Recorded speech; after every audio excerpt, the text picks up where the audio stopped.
Last example for the topic step deviation method. हम उसके अंदर एक एग्जांपल देखने वाले थे, तो हम यहाँ पर वो देखेंगे जो कि मीन के अंदर आ रहा था। तो क्वेश्चन है आपका, calculate the arithmetic mean using direct assumed mean method आप लिख सकते हैं या फिर स्टेप डिविएशन मेथड। ये क्वेश्चन आप यहाँ पर नोट करेंगे।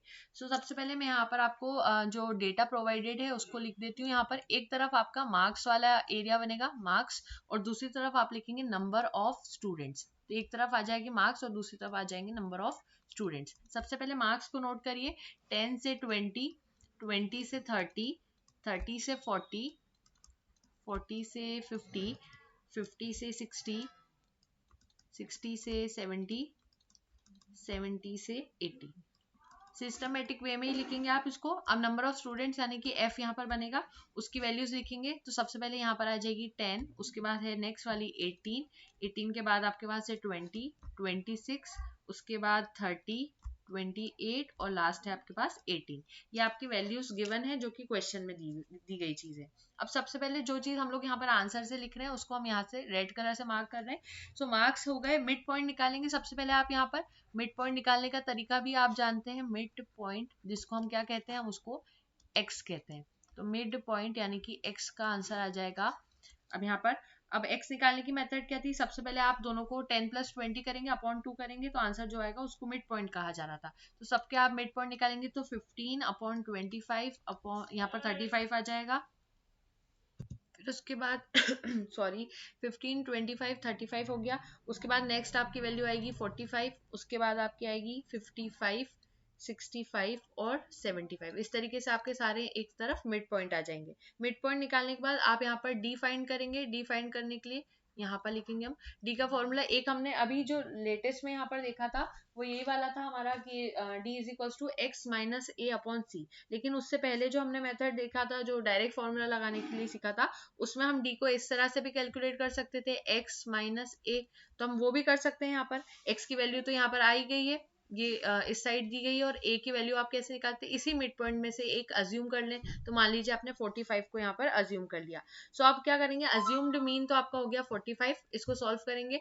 सो क्या आंसर हो जाएगा, 15 माइनस 45 इज इक्वल्स टू, तो आंसर आ जाएगा -30। ये तो आपकी डी की वैल्यू होगी। इस तरीके से -30, -20, -10, फिर उसके बाद 0, 10, 20, 30, ये सारी चीजें आपकी कैलकुलेट कर लेंगे। तो ये तो इस तरफ डी आ जाएगा आपका।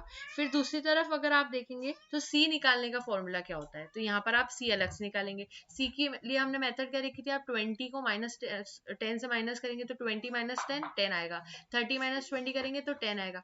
तो आप रेंजेस को एक दूसरे से माइनस करेंगे तो आपका सी इस तरीके से कैलकुलेट हो जाएगा। तो सी की वैल्यू तो यहाँ समझ में आ गई कि यहाँ पर 10 निकलने वाली है हमारी सी की वैल्यू। लेकिन यहाँ पे सी को आप क्या करेंगे, d/10 भी करेंगे यहाँ पर, d/10। तो उसके यानी कि हम यहाँ पे एक और मेथड सीख रहे हैं। इससे पहले जो थी वो भी आप कर सकते कि डायरेक्टली आप यहाँ पर x माइनस ए अपॉन जो हमारा c वाला तरीका था उससे भी आप यहाँ d निकाल लेते, ये वाली चीज भी आप कर सकते थे। लेकिन अब यहाँ पर c आपको एक अलग कॉलम बनाना पड़ेगा।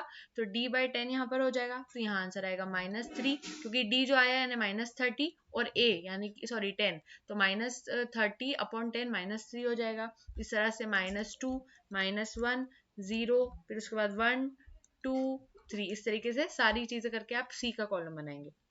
दूसरी तरफ आपकी जो फ्रीक्वेंसी वाला कॉलम है उसको आप देखेंगे तो फ्रीक्वेंसी आपकी ऑलरेडी यहाँ पर दी गई, हमने यहाँ नोट कर रखी है। तो फ्रीक्वेंसी का समेशन कैसे निकालेंगे, समेशन एफ वो आ जाएगा आपका 150, यानी कि आपका n यहाँ पर आ गया 150, ये आप कह सकते हो। उसके बाद आपको निकालना होता है एफ डी, जो हमारे उस साइड जगह नहीं तो हम इस तरफ ले रहे हैं एफ डी। एफ डी निकालने के लिए क्या करेंगे, ये जो एफ आया है हमारा एफ और इस तरफ हमारा जो डी आया, इन दोनों को मल्टीप्लाई कर देंगे। जब आप इन दोनों को मल्टीप्लाई करेंगे तो आंसर्स आएंगे -30, -36, फिर उसके बाद -20, 0, 30, 56 और 54, ये सारे आंसर्स यहाँ पर आ जाएंगे। जब आप इन सबको एफडी को भी ऐड करेंगे यानी समेशन एफडी निकालने की कोशिश करेंगे तो आंसर आएगा 54, यहाँ पर यही आंसर आएगा। सो एफडी के लिए सॉरी 54 ही आंसर आएगा, सही है। फिर उसके बाद आप यहाँ पर क्या करेंगे, जो हमारा फॉर्मूला था, हमारा फॉर्मूला कहता है x इज इक्वल्स टू, या फिर आप x बार कहते हैं अरिथमेटिक मीन को, तो a प्लस माइनस भी लिख सकते हैं, कुछ भी हो सकता है, summation F D upon summation F into C, ये आपका फॉर्मूला है। तो ए आपने 45 माना था, अज्यूम मीन यहाँ पर से देखेंगे 45 माना था आपने, प्लस यहाँ पर लगाएंगे, फिर समेशन एफ डी आपने कैलकुलेट करा 54 आ गया तो 54 लिखेंगे, उसके बाद अपॉन 150 करेंगे क्योंकि हमारा समेशन एफ 150 आया था, सी आपने कैलकुलेट करा था 10 आया था, इस तरफ से इनको माइनस करके 10 निकाला था तो वो लिखेंगे हम यहाँ पर, और उसके बाद हमारी जो चीज आएगी यहाँ पर वो आ जाएगी। इसको सॉल्व करने के बाद 45 को हम जब पूरा सॉल्व करेंगे तो हमारा x बार आंसर आ जाएगा 48.6, ये एक अलग क्वेश्चन था, 48.6 आएगा, तो arithmetic mean is equals to 48.6 हमारा आंसर हो जाएगा। सो ये यहाँ पर एक और क्वेश्चन हमने देखा और इसको एक अलग तरीके से करने की कोशिश की। Thank you so much and don't forget to like share and subscribe. Happy learning.